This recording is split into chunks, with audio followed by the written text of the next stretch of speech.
혹시 문 수장님과 제가 쌍둥이라는 사실 아십니까? 제가 캘리포니아 북부에서 태어나던 날 36살의 토마스 문 소장님은 새로운 사도로 지지받으셨습니다.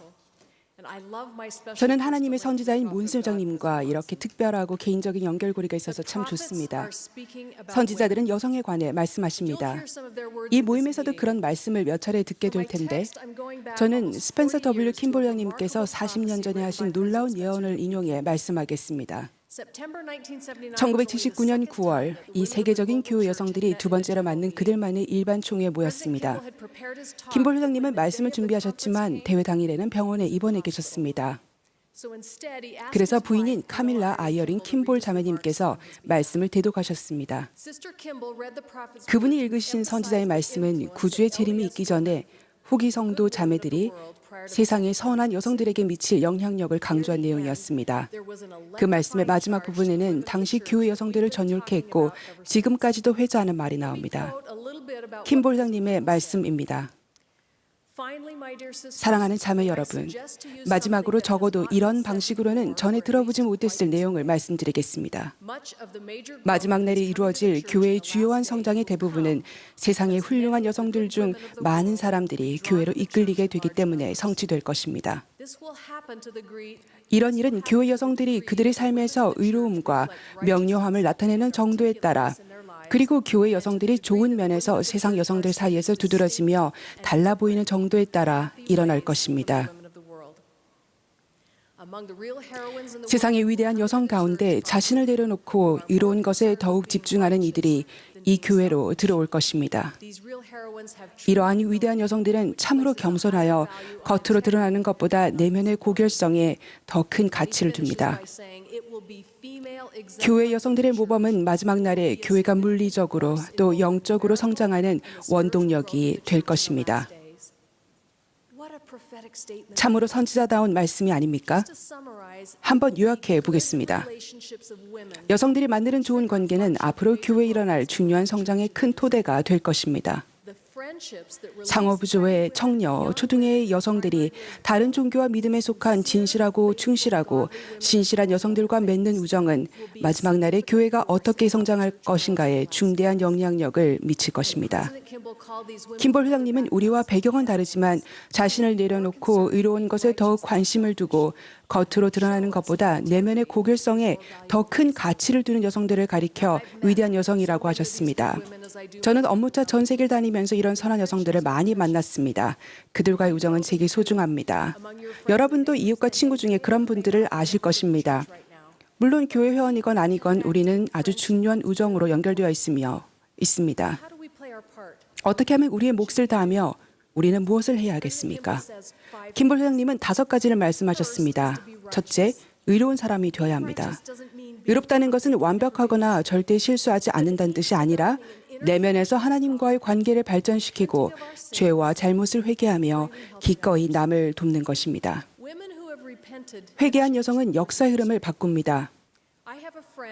제겐 어릴 때 교통사고를 겪은 후 진통제에 중독된 친구가 있습니다. 나중에 친구의 부모님은 이혼을 했고 그녀는 스쳐가는 만남 중에 임신을 했으며 중독은 계속됐습니다. 어느 날 밤 친구는 엉망이 된 삶을 바라보며 달라지겠다고 결심했고 구주이신 예수 그리스도께 간절히 도움을 구했으며 자신이 놓인 상황보다 예수 그리스도가 더 강하심을 배웠다고 합니다. 그녀는 회개의 길을 걸으면서 그분의 힘에 의지할 수 있었고 주님과 그분의 길로 돌아옴으로써 자기 역사의 흐름을 바꾸었습니다. 그녀는 의로우며 실수를 저질렀지만 변화하기를 원하는 사람들에게 마음을 활짝 엽니다. 우리처럼 그녀도 완벽한 삶을 사는 건 아니지만 회개하고 계속 노력하는 법을 알고 있습니다. 둘째, 명료해야 합니다. 이는 어떻게 느끼고 왜 그렇게 느끼는지를 분명히 드러낸다는 의미입니다. 올해 초 제 페이스북 뉴스피드에 기독교를 깎아내리는 내용이 올라왔습니다. 그 글을 읽고 약간 언짢았지만 저는 그냥 넘기고 말았습니다. 하지만 교회 회원이 아닌 제 지인은 그 게시물에 직접 이런 답변을 달았습니다. 이는 예수님께서 표방하신 것과는 정반대되는 일입니다. 그분은 세상을 평등하게 대하셨기에 그 시대는 급진적인 인물이었습니다. 그분은 매춘부와 이야기하셨고 세리와 함께 드셨으며 힘없는 여인이나 어린아이의 친구가 되어주셨고 선한 사마리아인의 이야기를 전하셨습니다. 결론적으로 참된 기독교인은 세상에서 가장 사랑이 큰 사람이 되고자 노력하는 사람일 것입니다. 저는 그 글을 읽고 왜 난 저렇게 쓰지 못했지? 라는 생각이 들었습니다. 우린 모두 신앙의 이유를 더 분명히 드러내야 합니다. 여러분은 예수 그리스도에 대해 어떻게 생각하십니까? 왜 교회에 남아있으며 왜 몰몬경이 경전이라고 믿습니까? 어디서 평안을 얻습니까? 선지자가 2017년에 전할 말씀이 있다는 사실이 왜 중요하며 그분이 정말로 선지자라는 것을 어떻게 합니까? 소셜미디어에서 친구와의 차분한 대화에서 손주들과 나누는 이야기에서 여러분의 목소리와 힘으로써 자신이 알고 느끼는 바를 명료하게 표현하십시오. 그것을 왜 믿는지, 어떻게 아는지, 그것이 어떤 느낌인지, 의심해 본 적이 있는지, 그걸 어떻게 극복했는지, 예수 그리스도가 여러분에게 어떤 의미인지 이야기해 주십시오.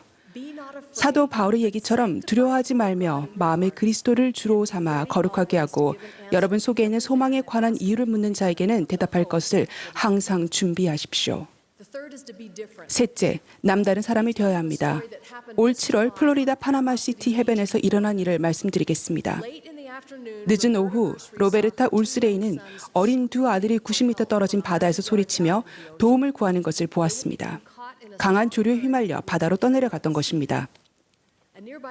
근처에 있던 부부가 아이들을 구하려고 했지만 그들도 조류에 휘말렸습니다. 위험에 처한 사람들을 구하려고 울스레이 가족도 뛰어들었지만 곧 9명이 모두 역조에 갇히고 말았습니다. 밧줄도 없었고 구조대원도 없었습니다. 경찰의 구조선이 이쪽으로 출발했다고 했지만 바다에서 20분을 허우적댄 사람들은 지칠 대로 지쳐 물속으로 빠져들고 있었습니다. 제시카 메이시몬스는 해변에서 이를 바라보던 사람 중 하나였는데 남편과 함께 인간 사슬을 만들자는 생각을 해냈습니다.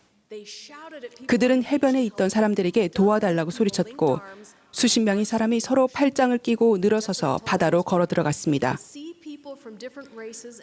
제시카는 신문에 이렇게 얘기했습니다. 인종과 성별이 다른 사람들이 전혀 모르는 사람을 돕기 위해 움직이는 모습은 정말 놀라운 광경이었어요. 80명이 사슬처럼 연결되어 물에 빠진 사람들에게까지 이어졌습니다. 해변에 있던 사람들은 다들 뻔한 해결책만 떠올리며 발만 동동 구르고 있었습니다. 하지만 한 부부가 그 짧은 순간에 남다른 해결책을 생각해낸 것이었습니다. 혁신과 창조는 영적인 은사입니다. 성약을 지킬 때 같은 문화나 사회에 속한 사람들과 차이가 생기기도 하지만 남다른 방식으로 해결하고 접근하며 적용할 영감을 얻게 됩니다. 항상 세상에 들어맞는 사람이 될 수는 없겠지만 긍정적인 면에서 다르다는 것은 어려움을 겪는 사람에게 구명밧줄이 될 것입니다. 넷째, 뚜렷해야 합니다. 뚜렷하다는 것은 눈에 띄게 명확한 상태를 의미합니다. 해변에 있던 제시카의 얘기로 돌아가 보겠습니다. 제시카는 인간 사슬이 물에 빠진 사람들에게 뻗어가자 자신이 도울 수 있음을 알았습니다.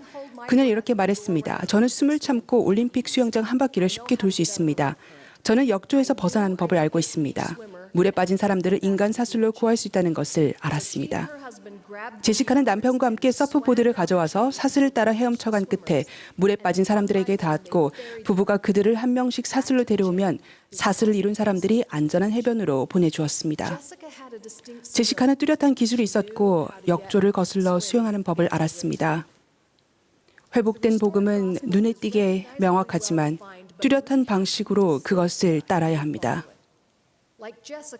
제시카처럼 위급한 상황이 생기기 전에 복음대로 생활하는 연습을 함으로써 조류에 휩쓸려 가는 사람을 보고 두려움 없이 손을 내밀 만큼 강해져야 합니다. 다섯째, 앞서 이야기한 4가지를 행복하게 행해야 합니다. 행복하다는 것은 어떤 상황에서도 마음과 상관없이 미소 짓는 것이 아니라 하나님의 법을 지키고 다른 사람을 강화하며 북돋는 것을 뜻합니다. 우리는 다른 사람을 강화하고 짐을 덜어줌으로써 시련이 앗아갈 수 없는 방식으로 자신의 삶을 축복합니다. 저는 늘 보이는 곳에 힌클리 장님의 다음 말씀을 놓아두었습니다. 비관주의나 냉소주의를 주장하지 마십시오. 낙관적인 마음으로 바라보고 신앙으로 일한다면 일은 이루어집니다. 저는 행복하고 낙관적인 마음을 가진 모범으로 13살 난 엘사라는 소녀를 알고 있습니다. 엘사의 가족은 친구들로부터 2,900km 떨어진 루이지애나주 베턴루즈로 이사할 예정입니다. 13살에 새로운 곳으로 이사한다는 건 그리 쉬운 일이 아닙니다. 엘사는 당연히 이사를 불안해했고 아버지는 엘사에게 축복을 해주셨습니다. 그런데 그 순간 엄마의 휴대전화로 문자 메시지가 도착했습니다. 루이지애나에 있는 와드 청년들이 꼭 우리 와드로 이사 와줘라고 문구가 적힌 사진을 보내온 것이었습니다. 이 긍정적인 청년들은 아직 만나지도 않은 엘사를 좋아하기로 했습니다. 엘사는 청년들의 열의 덕분에 다가올 이사를 낙관적으로 생각하게 됐고 일이 잘 되어갈지 염려했던 엘사의 기도는 이렇게 응답되었습니다. 행복과 낙관에서 비롯되는 힘은 우리를 축복할 뿐만 아니라 우리 주변의 모든 일을 강화합니다. 다른 사람에게 참된 행복을 밝혀주기 위해 여러분이 하는 소소한 행동에는 여러분이 이미 킴볼 회장님이 밝히신 횃불을 가지고 있음이 드러납니다. 킴볼 회장님이 이 말씀하셨을 때 저는 15살이었습니다. 우리 중 40이 넘은 이들은 지금껏 그날 책임을 맡아왔습니다. 이제 저는 저와 마주한 8살, 15살, 20살, 35살의 젊은 분들께 이 횃불을 건네드리려 합니다. 여러분은 장차 이 교회의 지도자가 될 것이며 이 횃불을 들고 전진해 이 예언을 성취하는 일은 여러분에게 달려 있습니다. 40이 넘는 우리는 여러분과 함께 팔과 팔을 걸고 서서 여러분의 힘과 열정을 느낍니다. 여러분이 필요합니다. 교리와 성역 49편 26절에서 28절에 나오는 성구를 들어보십시오. 이 성구는 지금과 다른 상황에서 나왔겠지만 오늘 밤 성신을 통해 여러분이 신성한 사업을 하도록 주어진 개인적인 부름으로서 이 성구를 받아들이시길 바랍니다. 보라, 내가 너에게 이르노니 내가 너에게 명한 대로 나아가라. 너의 모든 죄를 회개하라. 구하라. 그리하면 받게 될 것이요 두드리라. 그리하면 너에게 열리리라.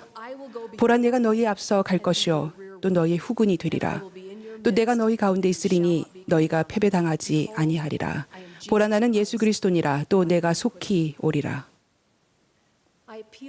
여러분을 향한 하나님의 관대한 사랑을 느낄 수 있는 곳에 거할 것을 모든 분께 호소합니다. 그 사랑이 닿지 않는 곳에는 가지 마십시오.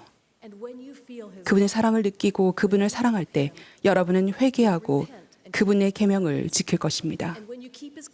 여러분이 그분의 계명을 지킬 때 그분은 여러분을 당신의 일에 쓰실 수 있습니다. 그분의 일과 영광은 남성과 여성의 승령과 영생입니다. 자매 여러분, 선지자가 우리에게 요청하십니다. 의로운 자가 되시겠습니까? 자신의 신앙을 명료하게 표현하시겠습니까? 다른 사람과 구분되고 남다르게 사는 것을 감내하시겠습니까? 시련이 닥치더라도 행복하게 살아감으로써 우정이 필요한 선하고 고귀한 이들을 이끌어 오시겠습니까? 여러분의 빛을 밝히시겠습니까? 저는 주 예수 그리스도가 우리에 앞서서 가시며 우리 중에 계실 것을 간증합니다. 사랑하는 선지자 토마스 S. 몬슨 회장님의 메시지로 말씀을 가름하겠습니다. 친애하는 자매 여러분, 지금은 여러분의 날이며 여러분의 시대입니다. 예수 그리스도 이름으로 말씀드립니다. 아멘.